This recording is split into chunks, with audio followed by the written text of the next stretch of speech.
আমি যত চিল্লাতে থাকবো সে তত নিষ্পাপ নয়নে তাকিয়ে থাকবে। কি আর করার বলেন। সকালে বললাম ছেলের পরীক্ষা, একটু তাকে নিয়ে বসতে, সে তার মোবাইল দেখায় ব্যস্ত। সকাল থেকে দুনিয়ার কাজ পড়ে থাকে ঘরে। আমি তো আর তোমাকে ঘরের কাজ করতে বলি নাই। তো যাই হোক, যে যেমন সে তেমনই থাকে, তাকে তো আর শুধরানো যায় না। আসসালামু আলাইকুম ভিউয়ার্স, আমি কণা নতুন একটি ব্লগ ভিডিও নিয়ে আপনাদের সামনে হাজির হয়ে গেছি। সকাল সকাল আপনাদের সঙ্গে গল্প করতে আমার ভীষণ ভালো লাগে।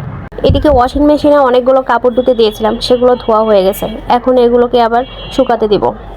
কত যে ঝামেলা, কাপড় কাচা বেঁচে গেলেও কাপড় শুকাতে দেওয়ার ঝামেলা থেকে যেন কোনোভাবেই রেহাই নেই। গাছের রঙিন ফুল আর মুরগির খাঁচার মধ্যে সাদা ডিম, এই দুটো জিনিস দেখলে আমার মন এমনিতেই ভালো হয়ে যায়। আজকে সকালে রান্না করেছিলাম ডাঁটা দিয়ে রুই মাছের তরকারি। মহারাজের সেটা পছন্দ হয়নি। মাছের সঙ্গে ছিল মূলার শাক ভাজি। শীতের সময় মূলার শাক ভাজি খেতে কিন্তু অনেক ভালো লাগে। রান্নাবান্না শেষ করে এখন একটু রেস্ট নেওয়ার পালা। বসে বসে চা খাচ্ছিলাম আর একটু রেস্ট নিচ্ছিলাম। একটু পরেই আবার পড়তে বসবো। জীবনের ব্যস্ততা যেন শেষ হয় না। যতদিন বেঁচে থাকবো ততদিন এই যুদ্ধ চলতেই থাকবে।